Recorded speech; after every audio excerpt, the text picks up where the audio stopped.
Selamat pagi Bapak Ibu dan Saudara yang kekasih dalam Tuhan. Selamat Natal Bapak Ibu.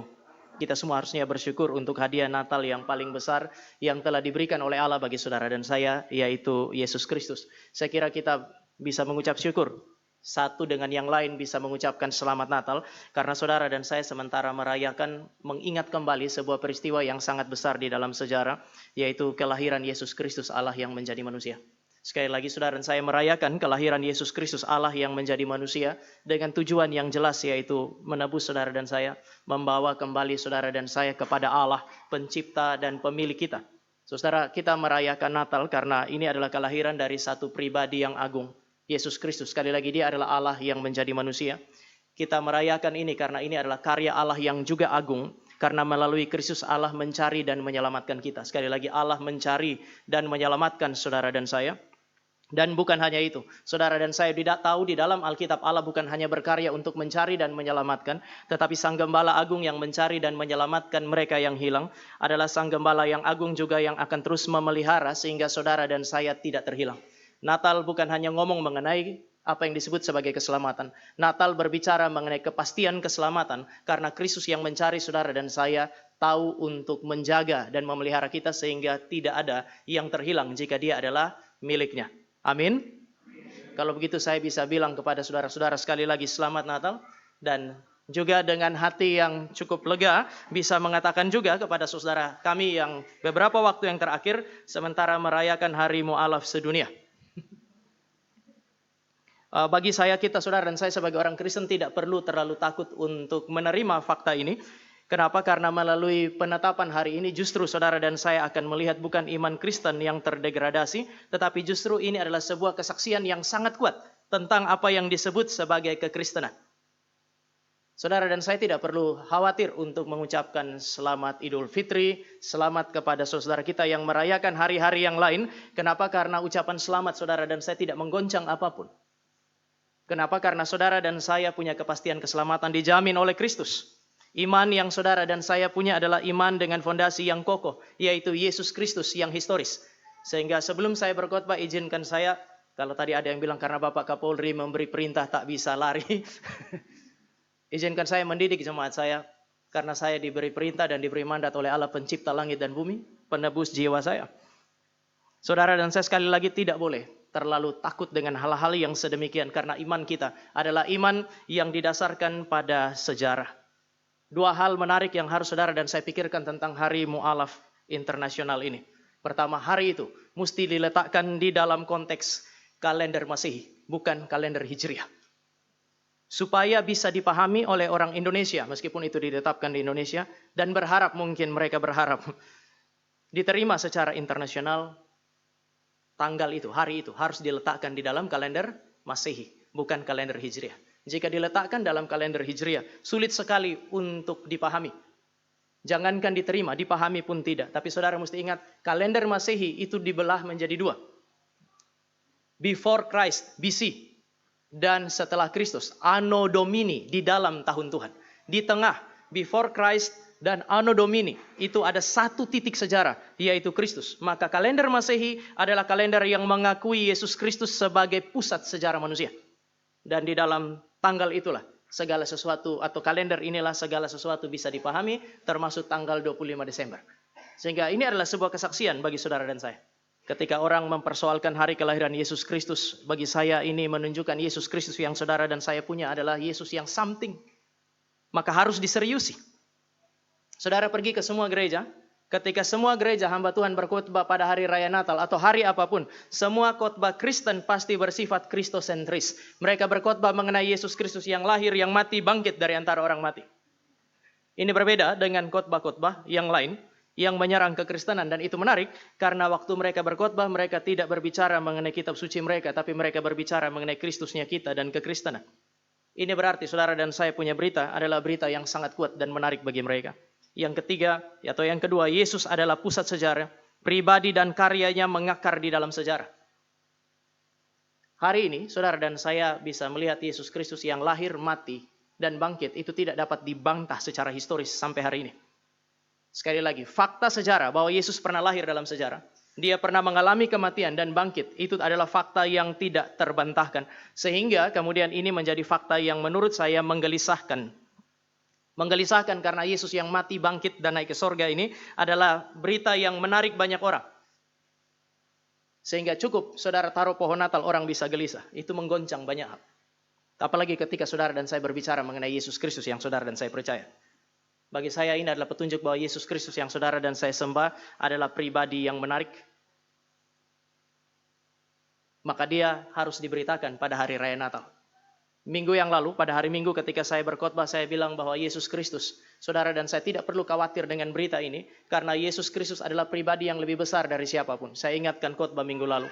Yesus lebih besar dari Yohanes Pembaptis. Yohanes Pembaptis oleh Yesus Kristus sendiri dikatakan di antara semua perempuan yang pernah mengandung dan melahirkan, tidak ada yang pernah melahirkan orang yang lebih besar dari Yohanes Pembaptis. Artinya Yohanes Pembaptis adalah pribadi yang lebih besar dari nabi manapun. Tetapi orang yang dianggap sebagai yang terbesar ini, di dalam Alkitab dikatakan tidak lebih besar daripada Yesus Kristus. Kalau Yohanes adalah manusia yang paling besar, Yesus Kristus lebih besar dari Yohanes. Saudara mesti jawab, siapa Yohanes? Siapa Yesus Kristus?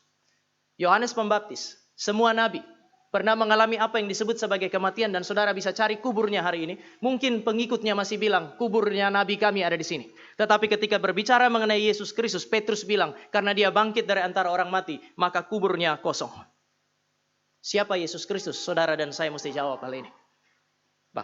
Minggu yang lalu saya bilang Yesus Kristus adalah pribadi yang ilahi. Dia lebih besar dari Yohanes, lebih besar dari semua karena dia adalah pribadi yang ilahi. Hari ini saudara dan saya akan berbicara mengenai kenapa orang Kristen itu bersukacita pada hari raya Natal. Bukan hanya karena dia adalah pribadi yang lebih agung, tetapi juga karena karyanya. Karyanya adalah karya yang menarik, karya yang mulia. Mari kita lihat di dalam Injil Lukas pasal yang pertama. Injil Lukas pasal yang pertama, ayat yang ke-46 sampai dengan ayat yang ke-56. Injil Lukas pasal yang pertama, ayat yang ke-6 sampai dengan ayat yang ke-56, kita baca bergantian ayat ini. Saya baca ayat 46, Bapak Ibu 47, kita gantian sampai 55, 56 kita baca sama-sama. Lalu kata Maria, jiwaku memuliakan Tuhan. Sebab ia telah memperhatikan kerendahan hambanya. Sesungguhnya mulai dari sekarang segala keturunan akan menyebut aku berbahagia.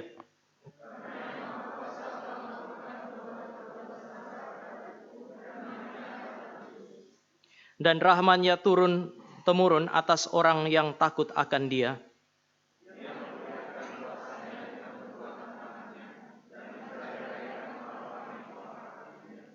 Ia menurunkan orang-orang yang berkuasa dari tahtanya dan meninggikan orang-orang yang rendah.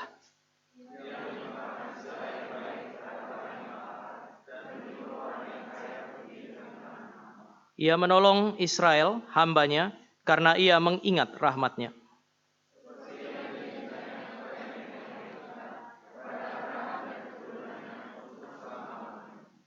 Sama-sama 2, 3. Dan Maria tinggal kira-kira 3 bulan lamanya bersama dengan Elisabet, lalu pulang kembali ke rumahnya. Mari kita berdoa.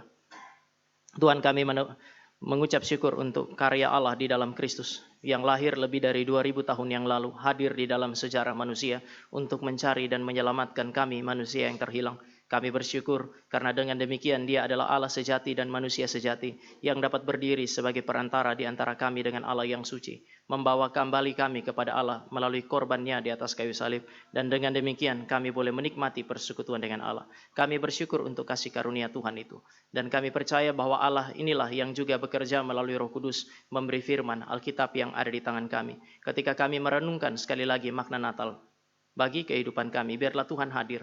Kiranya Allah Roh Kudus Sang Pemberi Firman menjadi Allah Roh Kudus yang mencerahkan pikiran supaya kami boleh sekali lagi menikmati firman, memperoleh pengertian dan menikmati Natal dengan pengertian yang benar. Di dalam nama Tuhan Yesus kami berdoa. Amin. Bapak Ibu, saya bacakan sekali lagi ayat 48 bagian B. Sesungguhnya mulai dari sekarang segala keturunan akan menyebut aku berbahagia. Natal adalah berita sukacita, sehingga Maria kemudian mengatakan mulai hari ini semua orang akan menyebut aku sebagai orang yang berbahagia. Pertanyaannya adalah kenapa Natal adalah berita sukacita? Mengapa Maria berbahagia dan mengapa orang Kristen harusnya berbahagia pada hari raya Natal? Ya, ada bonus lah. Saudara-saudara kita kemarin dilantik, bagi saya itu bonus. Tetapi sukacita yang paling besar adalah kehadiran Kristus di dalam kehidupan saudara dan saya. Dan pertanyaannya mengapa? Saudara Maria, kalau saudara dan saya lihat di dalam konstruksinya, kita akan menemukan beberapa argumentasi. Yang pertama, Maria bersukacita karena perbuatan Allah yang besar di dalam kehidupan personalnya. Sekali lagi, Maria bersukacita karena Allah hadir dan Allah memberkati kehidupan personalnya. Allah melakukan tindakan yang besar di dalam kehidupan pribadinya. Kita sering bilang bahwa Allah kita adalah Allah yang memperhatikan umatnya. Tetapi umatnya itu berbicara mengenai komunitas, sekaligus pribadi demi pribadi. Allah kita adalah Allah yang bukan hanya memperhatikan umat Allah secara keseluruhan, secara general, tetapi dia memperhatikan satu pribadi demi satu pribadi. Sehingga Maria bilang, aku bersukacita oleh karena Allah juru selamatku. Kata juru selamat yang dipakai oleh Maria bukan berbicara pertama-tama tentu saja mengenai dimensi yang bersifat spiritual. Yesus adalah juru selamatnya Maria, itu berarti Yesus lebih besar daripada Maria. Bapak Ibu, mari kita lihat sekali lagi konstruksinya. Dan hatiku bergembira karena Allah juru selamatku. Hanya orang berdosa yang membutuhkan apa yang disebut sebagai juru selamat. Maria menyebut Allah sebagai juru selamatnya, maka Maria adalah orang berdosa yang membutuhkan kehadiran Allah untuk menyelamatkan dia. Dan sekarang Allah hadir di dalam Kristus, bahkan hadir di dalam diri Maria. Maria bersukacita akan hal ini, oleh karena ini adalah pemberian yang paling besar. Kristus lebih besar dari Maria. Maria adalah orang berdosa. Maria adalah musuh Allah. Sekarang Yesus hadir sebagai perantara. Bukan hanya untuk menyelamatkan Maria, tetapi untuk membawa Maria kembali kepada Allah dan memungkinkan Maria di dalam dan melalui Kristus untuk melayani Allah. Maka Maria bilang, semua orang akan menyebut aku berbahagia. Matthew Henry ketika menafsirkan ayat ini, dia bilang, oleh karena Maria itu dipakai oleh Allah untuk melayani Kristus, maka kondisi Maria hari itu bahkan lebih mulia dari Hawa. Hawa disebut sebagai ibu dari semua yang hidup. Tetapi Maria punya kandungan. Dipakai untuk melahirkan. Sekali lagi, dipakai untuk melahirkan sang juru selamat. Yang menyelamatkan saudara dan saya, tetapi juga yang menyelamatkan Maria. Bapak Ibu, minggu yang lalu saya bilang bahwa inilah ciri pekerjaan Allah di dalam kehidupan saudara dan saya. Jika dia menyelamatkan engkau dan saya, maka dia akan pakai engkau dan saya demi kemuliaannya. Tidak ada orang yang kemudian setelah diselamatkan, kemudian Allah taruh dia di dalam kamar, mengisolasi diri dan tidak keluar dan memberi diri untuk melayani. Maria bilang Allahnya adalah Allah, sang juru selamat. Yang menjadi perantara, memberikan perantara di dalam Kristus. Membawa dia kepada Allah dan memungkinkan dia untuk melayani Allah. Tapi Bapak Ibu, ada penafsir yang lain juga mengatakan bahwa ini adalah perhatian khusus kepada Maria secara pribadi. Bukan hanya secara spiritual, tetapi juga secara fisik dan juga secara sosial. Maria adalah seorang perempuan, pada masa itu perempuan adalah makhluk kelas 2. Yang sudah makhluk kelas 2 dia usia kira-kira 13 sampai 15 tahun. Masih remaja, tidak begitu dianggap oleh orang.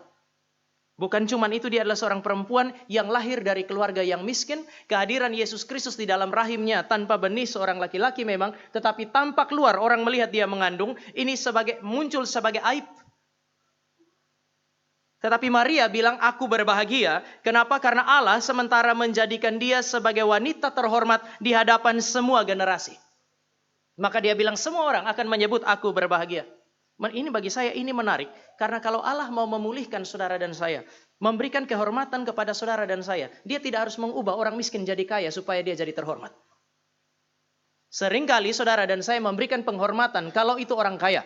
Kalau orang miskin datang di dalam Yakobus pernah tegur jemaat. Kamu itu menyingkirkan orang miskin dari dalam ibadah. Orang kaya kamu sambut. Bukankah orang kaya yang menyeret kamu ke pengadilan? Saya tidak bilang bahwa semua orang kaya jahat.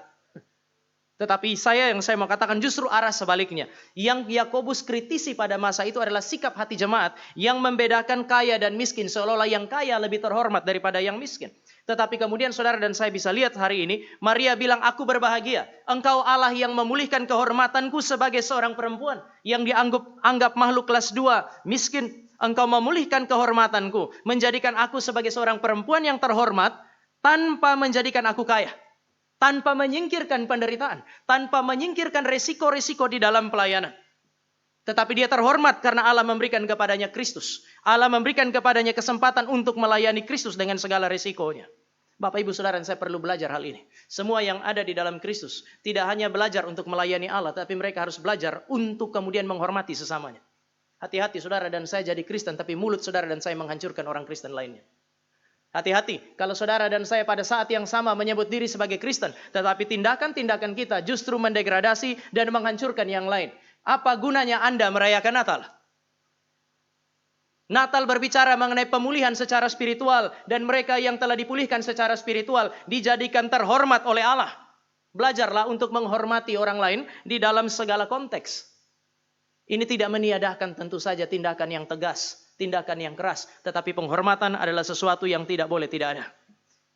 Oleh karena itu, maka salah satu penulis ketika dia merefleksikan bagian ini, dia bilang, manusia ketika dia berdiri sebagai seorang manusia, dia punya dua macam status. Pertama, statusnya dia di hadapan Allah, dan yang kedua, statusnya dia di hadapan manusia. Dia harus berdiri sebagai orang yang terhormat di hadapan Allah, dia juga harus berdiri sebagai orang yang terhormat di hadapan manusia. Tidak ada yang salah ketika saudara dan saya sebagai manusia mengusahakan apa yang disebut sebagai nama baik misalnya di hadapan manusia. Nama baik itu berkaitan dengan kesaksian. Oleh sebab itu, maka Amsal 22 ayat 1 bilang begini, nama baik lebih berharga dari emas dan perak. Orang Kristen mesti jaga nama baiknya. Kenapa? Karena itu adalah kesaksian. 1 Timotius pasal 3 ayat yang ke-7, kamu harus jaga nama baikmu. Supaya apa? Supaya ketika kamu memberitakan Injil, nggak ada yang tersandung. Pendeta Stephen Tong tadi malam waktu dia khotbah juga dia bilang kan, orang Kristen, para hamba Tuhan ketika mereka melayani, pelayanan khotbah mereka harus berjalan berdampingan dengan apa yang disebut sebagai kekudusan hidup, supaya orang tidak tersandung di sana. Maka saudara dan saya memang harus mengejar apa yang disebut sebagai status di hadapan Allah. Orang benar, orang yang telah dikuduskan, orang yang telah diselamatkan. Tapi status itu harus berpadanan dengan status saudara dan saya di hadapan manusia. Kejarlah nama baik itu. Tidak ada yang salah dengan itu. Ketika kita ngomong begini, kadang-kadang di dalam tradisi gereja kita, Reform, kok kelihatan antroposentris sekali, kenapa harus kejar nama baik? Ya sudah, siapa di antara Bapak Ibu mau keluar dari sini jelek-jelekin namanya, nanti saya bantu. Saudara juga nggak mau kan ya? Ini sesuatu yang natural dan memang ini sesuatu yang harus terjadi dan Allah bisa pakai itu secara spiritual. Kejarlah itu. Kejar kemuliaan Allah. Tapi Anda adalah gambar dan rupa Allah yang harus menjaga kemuliaan Allah yang Allah titipkan di dalam diri Anda. Terutama setelah Anda ditebus dan diselamatkan. Tetapi memang ketika harus memilih. Terhormat di hadapan Allah atau di hadapan manusia. Anda harus pilih yang pertama. Kalau kita harus berjalan, kita harus usahakan dapat dua-duanya. Tetapi kalau sadar dalam kondisi tertentu waktu kita kejar kemuliaan Allah. Lalu kemudian manusia menghina dan menghancurkan saudara dan saya. Saudara harus mempertahankan usaha untuk mengejar kemuliaan Tuhan. Kenapa? Maria ketika dia mendapatkan apa yang disebut sebagai kehormatan, itu bukan hanya tetap dalam kondisi yang miskin. Memang dia masih tetap miskin, tapi dia terhormat. Tapi di sisi yang lain tidak ada yang dikompromikan sama sekali. Standar Allah tetap ada di sana. Sama seperti Maria, kehormatan diperoleh di dalam konteks pelayanan kepada Allah dan kebenarannya. Maka saudara dan saya jangan mengejar kehormatan, jangan kejar nama baik di antara manusia dengan mengkompromikan standar kebenaran. Ini yang sering kali terjadi pada manusia. Kadang-kadang kita pikir, terhormat karena kaya, kita kejar kekayaan dengan mengkompromikan standar kebenaran. Ada orang yang berasa bahwa dia terhormat kalau dia punya jabatan yang penting. Dia kejar jabatan, lalu kemudian dia kompromikan Allah dan kebenaran. Anak muda yang belum menikah, menjadi pemburu cinta. Mereka mengejar cinta, lalu mengabaikan Allah dan kebenarannya. Alkitab bilang, Anda harus kejar nama baik. Tetapi jika harus memilih nama baik di hadapan Allah atau di hadapan manusia, Anda terpaksa harus memilih nama baik di hadapan Allah. Banyak orang Kristen pada akhirnya mati. Mati sebagai martir. Karena mereka memelihara nama baik di hadapan Allah. Yang kedua, mengapa Maria bersuka cita dan mengapa saudara dan saya bersuka cita? Pertama, Natal, kelahiran Kristus bercerita mengenai perhatian Allah secara personal. Dia menyelamatkan kita secara personal. Dia menjadikan kita sebagai pribadi yang terhormat. Bukan karena engkau dan saya kaya. Bukan karena engkau dan saya kemudian punya jabatan. Tetapi karena engkau dan saya sekarang menjadi umat Allah yang memiliki relasi dengan Dia. Sekarang Bapak Ibu, di dalam ayat yang ke-49 sampai 53, saudara dan saya akan menemukan Maria bersuka cita karena Allahnya adalah Allah yang besar, yang melayani umat Allah secara komunal. Ini menarik. Dia bersuka cita karena Allah melalui peristiwa Natal itu menyatakan kesetiaan dan sekaligus cinta kasih kepada umat Allah secara komunal. Dia tidak hanya bersuka cita karena Allah berkarya dalam diri. Ini biasa orang egois ini dia. Puji Tuhan ya Allah sudah selamatkan saya. Kemudian selesai di situ. Maria punya sukacita tidak berhenti, Magnificat tidak berhenti kepada karya Allah untuk menebus dan menyelamatkan dia, tetapi karya Allah bagi umat Allah secara keseluruhan. Di dalam ayat 49 Allahnya Maria disebut sebagai Allah yang kudus. Allah yang kudus berarti pada dirinya dia kudus. Dia bertindak, dia berpikir di dalam bukan hanya di dalam kemahakuasaan tetapi di dalam kekudusan. Banyak orang berpikir kalau Allah bertindak dengan tangan yang kuat itu bicara mengenai kemahakuasaan. Tetapi Maria mulai mengatakan Allah yang bertindak dengan tangan yang kuat adalah Allah yang kudus. Dia kudus pada dirinya. Maka ketika dia berpikir, pikirannya kudus. Ketika dia bertindak, tindakannya itu bukan hanya maha kuasa untuk menggenapi apa yang ada di dalam pikiran. Tetapi tindakan-tindakannya kudus. Karena Allah kudus, maka dia sanggup untuk menguduskan semua yang berelasi dengan dia. Bait Allah disebut sebagai rumah Allah yang suci. Bukan karena tempat itu suci. Bukan. Tetapi karena Allah yang suci hadir di sana. Orang Kristen bisa beribadah di dalam konteks. Kalau kita punya gedung gereja kita beribadah di sana. Saudara dan saya bisa beribadah di sini. Orang Kristen bisa beribadah di dalam rumah. Kenapa? Karena tempat itu tidak menjadi kudus karena kehadiran orang Kristen. Atau secara mistik itu tempat kudus. Tetapi karena Allah yang kudus hadir bersama dengan saudara dan saya. Allah menguduskan semua yang terrelasi dengan dia. Maka ketika saudara dan saya diselamatkan oleh Kristus, dia menebus menyelamatkan kita. Paulus bilang kepada jemaat itu, kepada orang-orang kudus yang ada di Efesus. Itu kan bukan orang Jawa dari kudus tinggal di Efesus kan. Tapi karena Allah hadir di dalam kehidupan saudara dan saya, dia menguduskan kehidupan kita, maka kita mendapatkan satu identitas yang baru sebagai orang-orang yang kudus. Bukan karena kita kudus, tetapi Allah yang suci, Allah yang kudus hadir dalam hidup saudara dan saya, menguduskan hidup kita dengan firman. Tetapi karena Allah itu kudus, Maria bilang, dia membenci dan menghukum orang-orang yang hidup dalam ketidakkudusan. Allah ini adalah Allah yang kudus, Allah yang berelasi dengan saudara dan saya. Dan ketika dia berelasi dengan saudara dan saya, dia akan berelasi di dalam kekudusan. Dia akan bertindak bagi saudara dan saya. Tadi saya bilang, Allah kita adalah Allah yang mengasihi umatnya. Dia berkarya bagi umatnya. Tapi ketika dia berkarya bagi kita, dia berkarya di dalam kekudusan. Ketika saudara dan saya berdoa, kita minta dia untuk menjawab doa-doa kita. Dia meresponi doa kita. Dia berespon di dalam kekudusan. Oleh karena itu, maka manusia selalu dibagi menjadi dua ini di dalam Alkitab. Maria menyebut keduanya. Kelompok yang pertama dalam relasi dengan Allah ini disebut sebagai orang-orang yang takut akan Allah. 49-53 membelah manusia menjadi dua kutub. Kutub yang pertama adalah orang-orang yang disebut sebagai orang-orang yang takut akan Allah. Siapa orang-orang yang takut akan Allah? Orang-orang yang takut akan Allah adalah orang-orang yang takut mengecewakan dan menyakiti hati Allah karena mereka mencintai Allah. Takut akan Allah bukan berarti saudara dan saya takut dihukum oleh Allah. Tetapi karena saudara dan saya telah diselamatkan oleh Allah menjadi miliknya, maka kita takut mengecewakan dia. Kita takut untuk menyakiti dia. Kenapa? Karena engkau dan saya sangat mencintai dia. Perasaan takut seperti inilah yang seringkali membuat orang Kristen rela kehilangan segala sesuatu agar dia tidak kehilangan Allahnya. Tadi saya bilang kepada Bapak Ibu bahwa Bapak Ibu dan saya adalah orang-orang yang telah dipanggil oleh Allah untuk kemudian melayani Allah dengan segala konsekuensinya. Ada masa di mana Allah memberkati saudara dan saya di dalam pelayanan melalui kesaksian kita dengan nama baik. Ada masa di mana orang justru membenci dan merusak nama baik saudara karena saudara dan saya melayani Tuhan itu. Tetapi ketika hal-hal itu terjadi, saudara mesti ingat prinsip ini sekarang. Allah yang suci itu adalah Allah yang memihak kepada orang-orang benar. Siapa orang benar? Orang benar adalah orang yang mencintai Allah. Mereka takut kehilangan Allahnya, sehingga mereka rela kehilangan segalanya, asal mereka tidak kehilangan Allah mereka. Bukankah ini ekspresi daripada iman yang sejati? Iman yang sejati dimulai dari apa yang disebut sebagai knowledge. Satu kali pendeta Stephen Tong itu dia khotbah, lalu kemudian kepada kami hamba Tuhan dia bilang begini sama kami, kalian pendeta tidak boleh bodoh. Kenapa pendeta tidak boleh bodoh? Karena tugas pendeta adalah mengajar. Karena pendeta itu tugasnya mengajar, maka dia tidak boleh bodoh. Tugasnya apa? Untuk memberikan pengetahuan yang benar untuk mengisi pikiran jemaatnya. Sekali lagi, tugas pendeta adalah memberi pengajaran supaya jemaat punya pikiran terisi. Meskipun tentu saja jemaat kadang-kadang lebih suka hal yang praktis. Tapi iman itu tidak mulai dari perbuatan.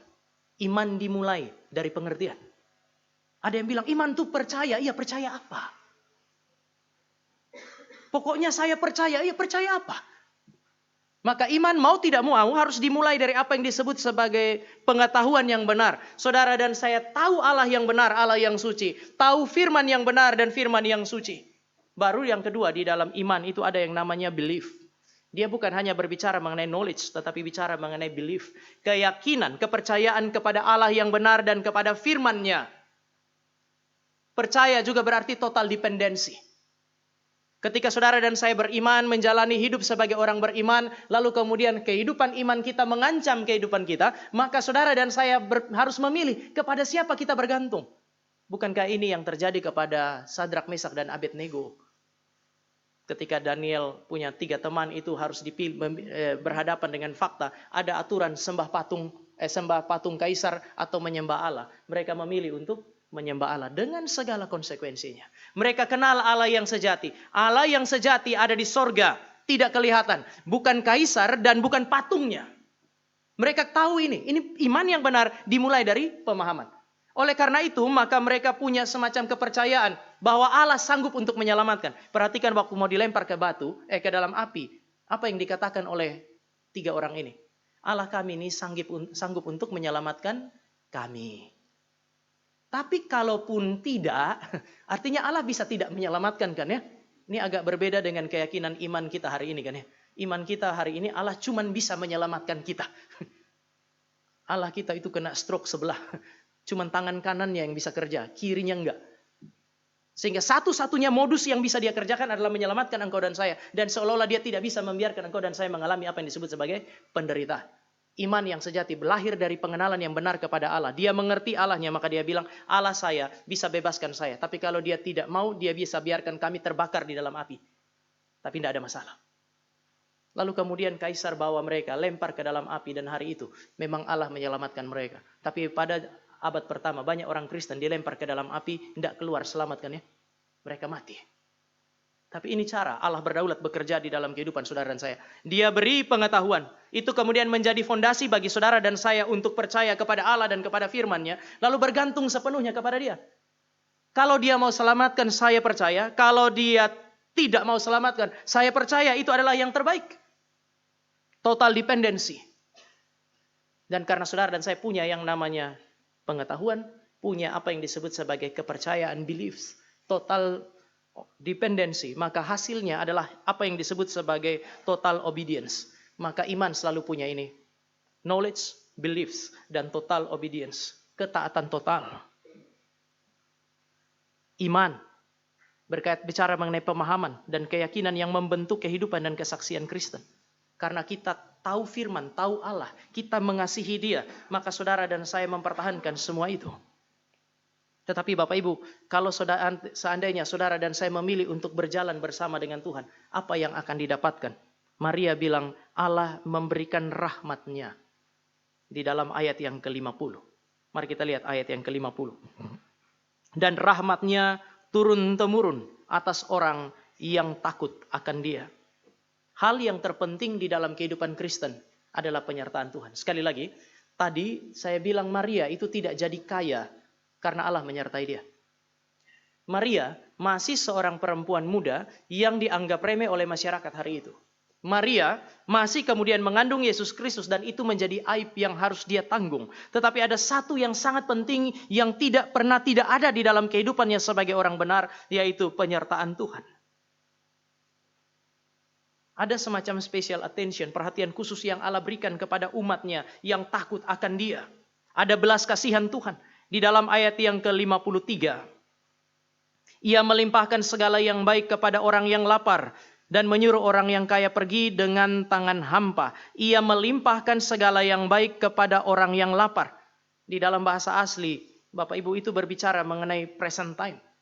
Hari ini, Allah tidak akan membiarkan umatnya lapar. Allah tidak lepas tangan dari umatnya. Allah memberikan kekuatan kepada mereka. Jika saudara dan saya hidup, bergaul dengan Allah, hidup di dalam firman, mungkin kita akan mengalami penderitaan. Tetapi Allah tidak meninggalkan engkau dan saya. Kita akan mengakhiri tahun 2025. Kita akan masuk ke dalam tahun 2026. Ingat berita Natal ini. Allah tidak meninggalkan umatnya. Dia hadir hari ini bersama dengan umatnya. Allah kita adalah Allah yang tidak melepaskan tangannya. Sebaliknya dia hadir untuk memberikan kekuatan bagi engkau dan saya ketika engkau dan saya mengalami apa yang disebut sebagai pergumulan. Di dalam ayat 52 itu berbicara mengenai masa depan. Allah akan mempermuliakan mereka. Di dalam ayat 52, ia menurunkan orang-orang yang berkuasa dari tahtanya dan meninggikan orang-orang yang rendah. Istilah meninggikan itu bicara mengenai future. Bicara mengenai masa yang akan datang. Sehingga para penafsir mengatakan bahwa banyak kali orang percaya diizinkan oleh Allah menghadapi begitu banyak persoalan sampai mati. Tetapi ketika Kristus datang di masa yang akan datang, Sang Hakim yang adil itu akan mempermuliakan umatnya. Sehingga kadang-kadang ada masa di mana ketika saudara dan saya bertindak hari ini, iman membuat kita melihat kepada masa yang akan datang. Kepada masa lalu, tindakan Allah di masa lalu. Supaya kita bisa bertindak sesuai dengan kehendak Tuhan pada hari ini dengan benar. Dengan satu keyakinan bahwa Allah tidak akan membuang engkau dan saya di masa yang akan datang. Sekali lagi, Natal berbicara mengenai kehadiran Allah di masa kini. Sesuai dengan janji di masa lalu. Supaya engkau dan saya memiliki jaminan masa depan. Allah memberikan kekuatan kepada umatnya. Sebaliknya, kalau Allah berelasi dengan orang benar, kelompok yang kedua, Allah juga berelasi dengan ayat 51, orang-orang yang congkak hatinya. Siapa sih orang-orang yang disebut sebagai congkak atau sombong? Saya mau mulai dengan ini, Bapak Ibu. Hati itu bagi orang Yahudi pusat kehidupan manusia. Begitu dia sebut hati, yang dia maksud adalah pikiran, perasaan, kehendak. Semuanya manusia itu dia. Hati adalah kekuatan yang menggerakkan kehidupan kita. Jadi hati bukan hanya ngomong seperti kalau kita orang Indonesia kan cenderung hati itu kan bicara mengenai perasaan. Bagi orang Yunani, Bapak Ibu dan juga orang Yahudi pada masa itu kata hati itu mencakup keseluruhan. Sehingga tindakan kita mengekspresikan hati. Hati bicara mengenai pikiran, perasaan dan kehendak. Sehingga dia bilang ada orang yang berpikir dengan cara yang sombong. Bertindak dengan cara yang sombong, merasa dengan cara yang sombong. Tapi apa yang dimaksud dengan congkak atau sombong? Congkak atau sombong itu enggak harus Bapak Ibu dinyatakan secara eksplisit. Saya ketemu Bapak Ibu kemudian saya bilang, Bapak Ibu tidak tahu apa-apa, saya yang paling tahu semua. Langsung Bapak Ibu bilang, sombong kan ya. Tapi kalau saya enggak ngomong begitu, bisa enggak saya sombong? Bapak Ibu tidur semuanya. Kalau saya bilang, saya lebih tahu dari Anda bisa bilang saya sombong. Tapi kalau seandainya saya adalah orang yang diam, tidak lakukan mengatakan perkataan-perkataan sedemikian kepada Bapak Ibu, bisa nggak saya sombong? Ya, saya tidak perlu lakukan apa-apa untuk kemudian nanti Bapak Ibu tahu bahwa saya memang orang yang baik juga. Tapi Alkitab bilang begini, orang yang sombong tidak harus secara eksplisit menyatakan kesombongannya. Kesombongan manusia itu nampak di dalam beberapa hal ini. Pertama, pikiran dan perasaan yang aktif melawan Allah dan firman-Nya. Kita tahu firman, tapi kita tolak firman. Sombong itu dia. Apa itu sombong atau congkak? Kecenderungan untuk melepaskan diri dari batasan-batasan firman yang ditetapkan oleh Allah. Allah membatasi hidup saudara dan saya dengan firman. Kemudian saudara dan saya berusaha untuk melewati batasan itu. Seolah-olah saudara dan saya lebih Allah dari Allah tuh. Makanya Bapak Gereja Agustinus ketika dia bilang, apa akar dosa manusia di Taman Eden? Dia bilang kesombongan. Waktu Allah bilang jangan makan, dia makan. Seolah-olah dia lebih tahu, dia lebih mengerti daripada Allah yang adalah kebenaran itu. Kesombongan manusia tidak harus nampak di dalam hidup di mana saudara dan saya melecehkan dan kemudian saudara dan saya mendegradasi kehidupan manusia. Tidak harus begitu. Tetapi di dalam keseharian ketika engkau dan saya hidup di dalam kecongkakan berarti kita berpikir, kita merasa berbeda dari apa yang Allah mau saudara dan saya pikir dan rasa. Saudara dan saya cenderung kepada hal-hal yang Allah tetapkan sebagai batasan untuk tidak dilewati. Justru kita cenderung pergi ke sana. Tapi Bapak Ibu ketika berhadapan dengan orang-orang seperti ini, Maria bilang orang-orang seperti ini akan pulang dengan tangan hampa. Terbalik ya, perjanjian lama bilang orang yang menabur dengan bercucuran air mata, mereka akan pulang dengan bersorak-sorai. Sekarang orang-orang yang sombong, yang berusaha untuk mendapatkan segala sesuatu dengan cara melawan Allah, Maria bilang kehadiran juru selamat memastikan mereka akan pulang dengan tangan hampa. Saudara tinggal pilih sekarang, mau menabur dengan air mata atau saudara mau pulang dengan tangan hampa. Pilihan selalu ada di tangan saudara saya. Tetapi apakah kalau saudara dan saya hari ini hidup dalam perlawanan kepada Allah? masih ada pengharapan dah. Saudara bisa bilang, Pak, kalau dengar-dengar itu kayaknya saya bukan yang pertama. Saya mungkin yang kedua. Inilah sukacita Natal. Maria bilang Natal berarti Allah mengingat umat pilihannya. Selama saudara adalah orang Kristen, selama saudara adalah orang yang mungkin hari ini melawan Allah, tetapi saudara masih punya kesempatan dengar firman. Dan kemudian saudara sadar bahwa kita adalah orang berdosa yang hidup melawan Allah. Ingatlah bahwa itu tanda Allah ingat kita. Saudara tidak mungkin bisa ingat Allah kalau tidak mulai Allah ingat kita. Kata Allah mengingat menjadi satu kata yang sangat penting Bapak Ibu untuk teks yang saudara dan saya baca. Kenapa? Karena seorang penulis mengatakan kata Allah mengingat di dalam ayat 54 sampai dengan ayat 55 harusnya mengingatkan saudara dan saya kepada Keluaran pasal 2 ayat 24. Ketika Israel lagi di tengah-tengah perbudakan di Mesir, Allah ingat kepada mereka. Lalu kemudian Allah ini hadir, Keluaran pasal yang ketiga ayat 14 sampai dengan ayat 15. Ketika Allah ingat umatnya, tindakan pertama yang dia lakukan adalah dia menyelamatkan mereka. Ini pengharapan. Ketika Allah memberi Kristus bagi saudara dan saya, itu tanda dia ingat kita. Sama seperti Allah ingat Israel di Mesir, dia beri Musa. Maka ketika dia ingat saudara dan saya berkubang di dalam dosa, dia mengasihi engkau dan saya, dia memberi Kristus untuk melepaskan engkau dan saya. Maka namanya Yesus. Di dalam perjanjian lama ada nama Yosua. Allah adalah penyelamat. Ketika malaikat datang kepada Yusuf, malaikat bilang, kamu kasih nama dia Yesus. Kenapa? Karena dialah yang akan menyelamatkan umatnya dari dosa. Yosua perjanjian lama adalah alat untuk membawa ke tanah Kanaan. Yosua di dalam perjanjian baru adalah alat yang dipakai oleh Tuhan untuk membawa engkau dan saya kembali kepada Allah. Kalau Allah ingat, itu berarti Allah akan membawa engkau dan saya kembali kepada dia. Dia menyelamatkan kita. Maka anak yang hilang waktu dia pergi ke sana, dia menikmati segala sesuatu. Kayaknya begitu nikmat hidupnya dia. Tuhan izinkan terjadi kelaparan. Sampai kemudian dia mau makan makanan babi. Bagi orang Yahudi itu sudah najis. Bagaimana itu? Menghina orang tua saja. Menjual harta kekayaan orang tua saja. Menjual harta kekayaan orang tua saja itu sudah mengandaikan penghinaan terhadap orang tua. Apalagi meninggalkan rumah dan sekarang bergumul dengan makanan babi. Itu najis, bukan hanya dalam dimensi eksternal, tetapi sudah masuk ke dalam itu dia. Tetapi Allah pukul dia. Allah ingat dia, Allah pukul dia. Lalu kemudian Bapak Ibu lihat di dalam teks itu, LAI menerjemahkan, lalu ingatlah anak itu kepada rumah bapaknya. Saudara mesti lihat di dalam bahasa aslinya. Bukan dia yang aktif mengingat, tetapi dia diingatkan kepada rumah bapaknya. Artinya ada dari luar yang mengingatkan dia.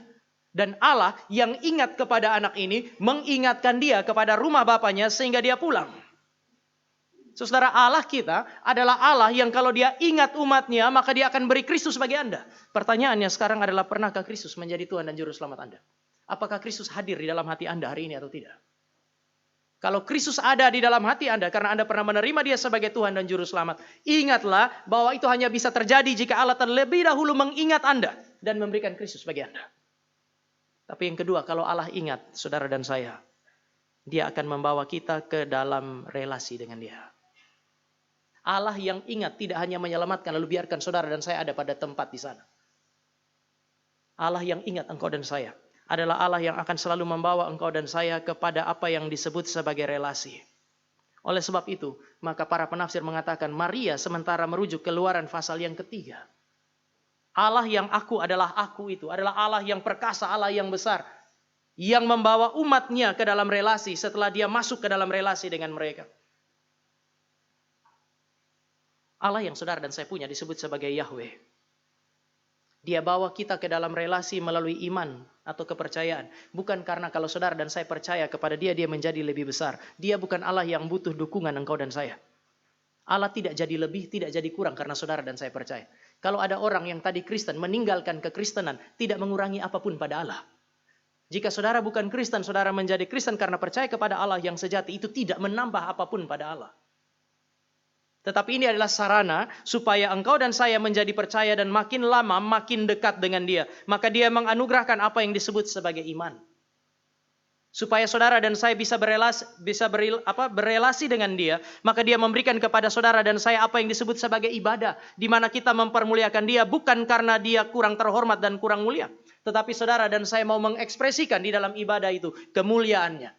Salah satu pendeta kita di GRI waktu dia khotbah, dia bilang memuliakan Allah itu jangan dibaca seperti mikroskop. Mikroskop itu kan organisme yang kecil, pakai mikroskop dia kelihatan besar. Tapi dia bilang memuliakan Allah itu prinsipnya seperti teleskop. Ada planet yang besar di sana, namun tidak kelihatan dengan baik. Waktu pakai teleskop, kita tidak membesarkan sesuatu yang kecil. Kita membuat sesuatu yang tidak kelihatan menjadi kelihatan. Memuliakan Allah. Allah memberikan ibadah supaya saudara dan saya mempermuliakan dia. Bukan karena dia kurang besar, dia kurang mulia. Ibadah adalah tempat di mana firman diberitakan supaya engkau dan saya melihat kebesaran Allah, kemuliaan Allah. Lalu ditarik untuk menikmati relasi dengan dia.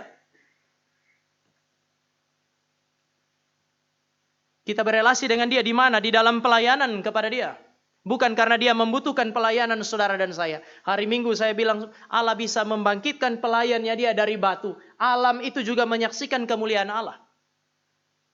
Sehingga ketika saudara dan saya melayani, jangan melayani dengan spirit seolah-olah Allah butuh Anda untuk melayani dia.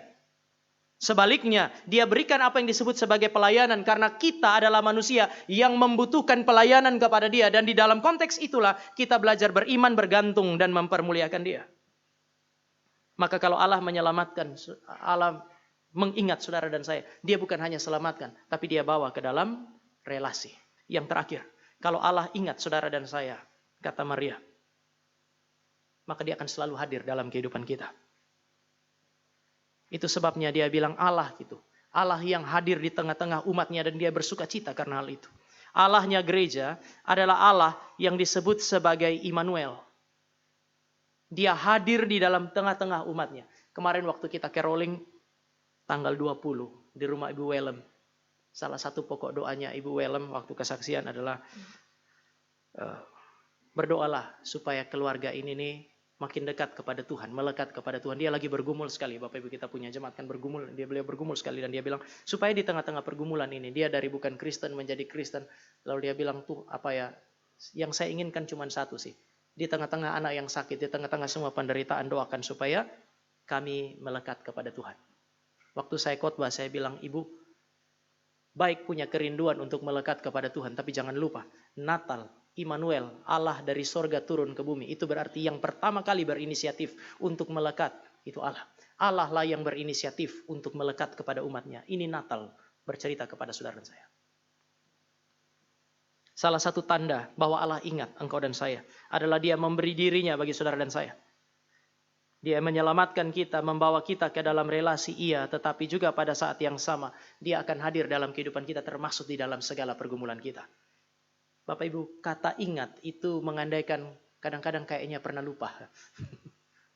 Ya kayaknya masih ingat peristiwa orang Israel di Mesir. Mereka ratusan tahun ada di Mesir. Tiba-tiba pasal 2 ayat 24 bilang, lalu Allah ingat kepada umatnya. Saya tidak bilang bahwa Allah orang Kristen adalah Allah yang mengalami amnesia. Cuman kadang-kadang kita punya ekspektasi itu, kalau Allah hadir maka semua baik-baik saja. Sehingga ketika semua tidak baik-baik saja, kita yang pikir bahwa Allah lupa. Gereja dibutakan oleh ekspektasinya dia. Tuhan tidak bertindak sesuai dengan pengharapan-pengharapan kita. Seolah-olah dia tidak hadir.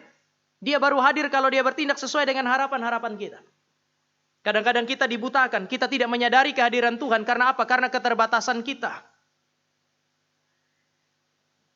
Tetapi apakah Allah itu pernah tidak ada di dalam kehidupan Bapak, Ibu, dan saya? Saya kutip seorang penulis namanya C.S. Lewis.